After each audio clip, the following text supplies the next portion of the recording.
이 시간 하나님께서 저희에게 주신 말씀은 요한복음 6장 9절부터 15절까지입니다. 신약 성경 152페이지입니다. 뜻을 잘 생각하시면서 한 목소리로 함께 봉독하십니다. 시작. 여기 한 아이가 있어 보리떡 5개와 물고기 2마리를 가지고 있나이다. 그러나 그것이 이 많은 사람에게 얼마나 되겠사옵나이까. 예수께서 이르시되 이 사람들로 앉게 하라 하시니 그곳에 잔디가 많은지라 사람들이 앉으니 수가 5,000명쯤 되더라. 예수께서 떡을 가져 축사하신 후에 앉아있는 자들에게 나눠주시고 물고기도 그렇게 그들의 원대로 주시니라. 그들이 배부른 후에 예수께서 제자들에게 이르시되 남은 조각을 거두고 버리는 것이 없게 하라 하시므로 이에 거두니 보리떡 5개로 먹고 남은 조각이 12바구니에 찼더라. 그 사람들이 예수께서 행하신 이 표적을 보고 말하되 이는 참으로 세상에 오실 그 선지자라 하더라. 그러므로 예수께서 그들이 와서 자기를 억지로 붙들어 임금으로 삼으려는 줄 아시고 다시 혼자 산으로 떠나가시니라. 아멘. 네, 오늘 본문은 요한복음의 7대 표적 중에서 4번째의 표적입니다. 예수님께서 보리떡 5개와 물고기 2마리로 장정만 5,000명을 먹이고 또 12강주리가 남은 기적을 기록하고 있습니다.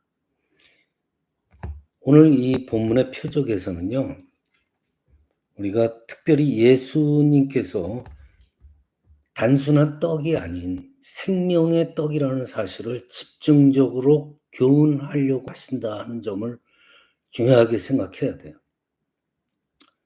여러분들 기적이나 표적들을 많이 간증으로 듣곤 하죠. 그리고 어떻게 보면은 우리가 여태까지 살아온 인생 중에서 하나님께서 기적을 많이 베푸셨어요. 우리의 삶 속에서. 그런 것을 보면서 우리는 우리의 믿음이 점점 자라나고 확실하게 하나님을 믿는 신앙의 계기가 되기도 하죠. 네. 우리 한국 사회에 오래전부터의 그 개념이라고 그럴까? 그런 걸 보면은요, 유교, 불교 이런 그 영향을 많이 받았어요. 아주 오랜 시간 동안 그 DNA가 우리 한민족에 들어가 있었죠. 근데 그 종교들을 보면은요, 어떤 영원적인, 그러니까 영적인 어떤 구원의 그 강구가 좀 부족해요. 인생에 살아가는 그 삶의 구원이지 지금 현재 세계에서의 그 어떤 구원의 어떻게 보면 기복신앙들, 여러분들 절에 가서 기도를 하시는 것들을 이렇게 들어보세요. 그러면요, 100이면 100 다 지금 현재의 삶에 대한 구원을 기도하고 있어요. 자녀 대학 입시, 내 건강, 가족들 건강, 직장에서 문제, 먹고 사는 문제, 다 이런 기도들이에요. 저도 어렸을 때는요, 절에 좀 다녔어요. 할머니 따라서, 외할머니 따라서 다니고.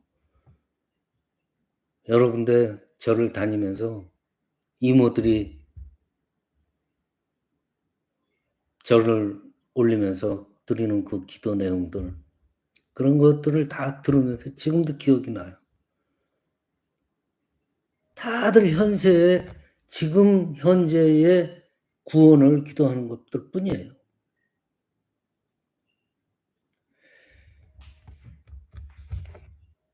우리가 살아가는 것에 대해서 구원을 해 달라고 하는 건요, 사실은 그건 구원이 아니에요. 구원을 기원하려면은 영원한 구원, 이 영적인 구원, 오늘 본문의 오병이어의 기적도 마찬가지예요. 이것을 잘못 해석하면은요, 그냥 떡과 물고기만 보이는 거예요. 그 위에 한 차원 높은 하나님 나라의 그것을 볼 수 있는 눈이 있어야죠. 오늘 본문에 6 장의 1 절 2 절에 보면은요, 많은 무리들이 예수님을 따랐어요. 갈릴리 바다 건너편에 한 산에 오르신 예수 그리스도를 쫓아서 온 많은 무리들을 보시고 보리떡 5 개로 또 물고기 2 마리로 또다시 그들을 배불리 먹이시는 표적을 행하고 계세요.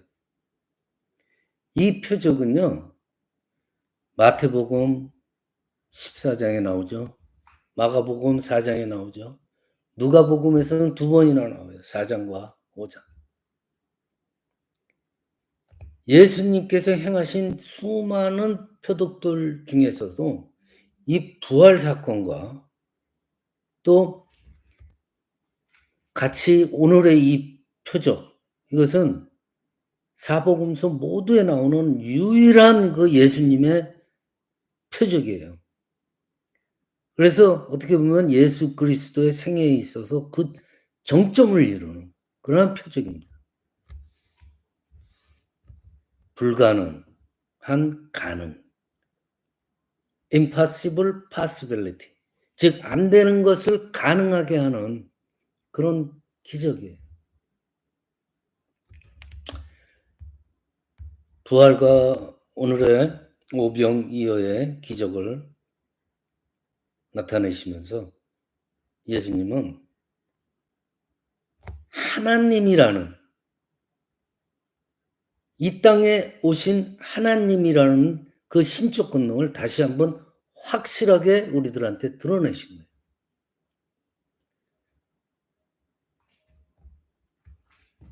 오늘날도 우리들한테 일어나는 신앙생활 중에서 일어나는 크고 작은 이적들이 많죠. 우리는 그 이적들을 통해서 더욱더 심오한 믿음을 갖게 됩니다. 이러한 놀라운 축복들은요, 예수 그리스도께서 하나님의 아들임을 믿게 하는 거예요. 그래서 이러한 축복들, 우리 생애에 있어서 어떠한 절망과 고난이 다가오더라도 극복할 수 있는 그러한 신앙으로 성장케 합니다. 어떤 의미에서는요, 우리가 예수님을 하나님의 아들로 믿는 그것 자체가 아주 큰 기적이에요.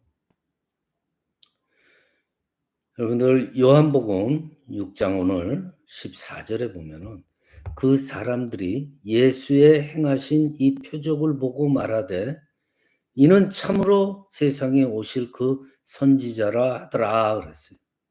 세상에 오실 선지자, 메시아다. 오병이어의 표적이 예수님의 메시아 되심에 대한 그 계시의 일환으로 행하진 표적이지만 그 예수님을 따라와서 모여 있는 그 군중들의 그 반응은 예수님이 의도했던 것과는 너무나 달랐던 거예요.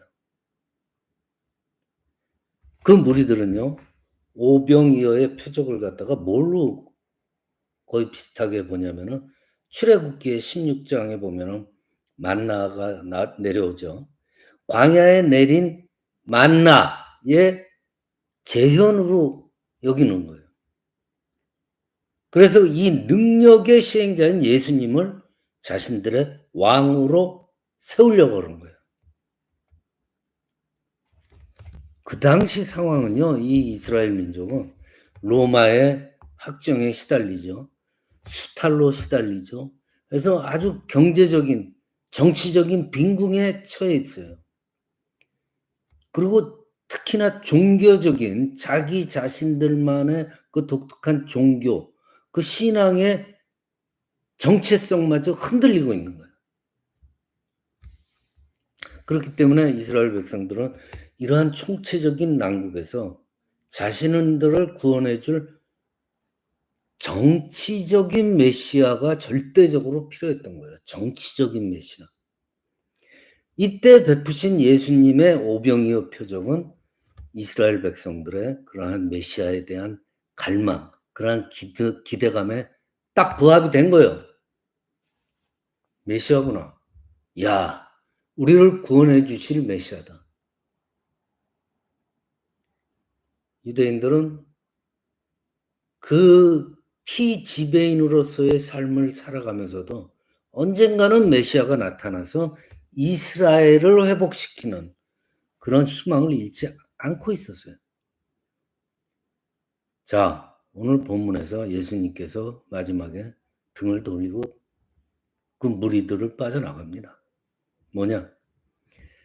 그 정치적인 그러한 메시아가 아니란 말이에요. 예수님께서.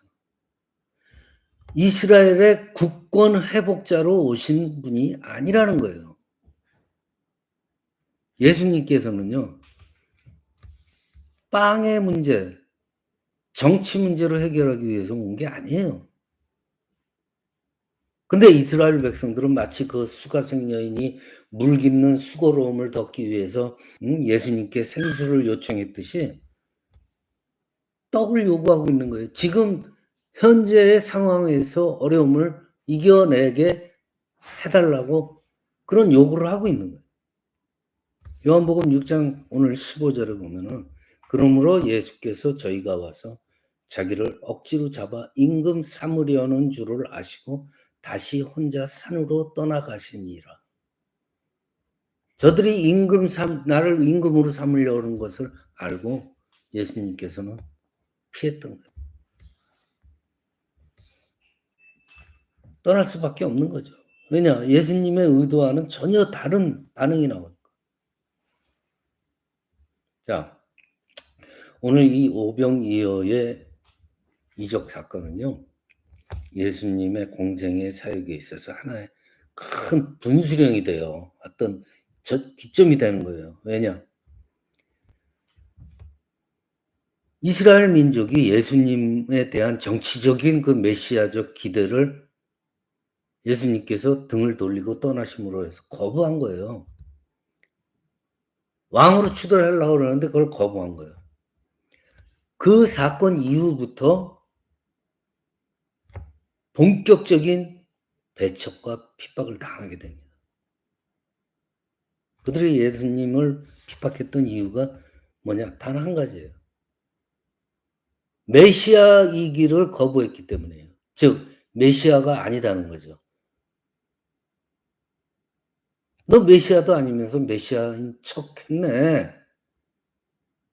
그래서 감정이 더욱더 돋달아져 가지고 더 핍박하고 더 학대하는 거예요.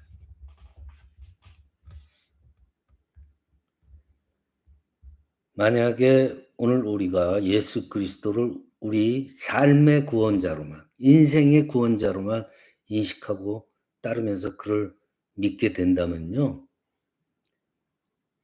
대체로 우리는 기도하면서 또는 교회에서도 물질적인 욕구만을 채우기 위해서 기도하게 될 거예요. 다른 종교랑 다를 게 뭐가 있어요? 뭐 주세요. 건강 주세요. 빵 주세요. 쌀 주세요. 자녀 대학 입시 좋은 데 붙게 해 주세요. 그런 기도밖에 나올 수밖에 없어요. 우리가 단순하게 그렇게 예수님을 믿으면. 결국에는 어떻게 되는 거예요? 큰 오병이어의 기적을 보여주셨음에도 불구하고 예수님께서는 무리를 떠났듯이 오늘도 예수님께서는 우리를 떠나실 거예요. 빵만 달라고 그러면. 문제는요, 우리가 무엇을 믿고 지금 우리가 왜 살고 누구를 위하여 우리가 어떻게 사느냐 하는 거예요. 절에 가보면 기도 아까도 얘기했지만 무슨 그놈의 건강, 장수, 자녀들, 부부의 뭐 직장 이런 기도밖에 없어요. 만약에 우리의 기도가 이 정도의 차원에서만 머문다면은요. 우리가 이방의 우상 종교와 다를 게 없다는 거예요. 예수님께서 행하신 오병이어의 이적은 이 빌립뿐 아니라 모든 제자들한테 커다란 교훈을 주잖아요. 정말 사람 수에 비할 때는 터무니없이 적은 것이긴 했지만 그 결과는 엄청난 축복이었잖아요. 비록 우리가 보기에는 겨자씨만한 그런 믿음일지라도 하나님은 그것을 통해서도 역사하시고 축복해 주신다는 뜻이에요. 예수님께서는 우리의 빵 문제만 해결해 주려고 오시지 않았습니다. 우리에게 영원한 생명을 주시기 위해서 이 땅에 내려오셔서 십자가에서 피 흘려 죽으셨어요. 우리에게 영원한 생명을 주기 위해서. 문제만 하시려고 그랬으면은 그러한 고통들을 감내하셨을까요?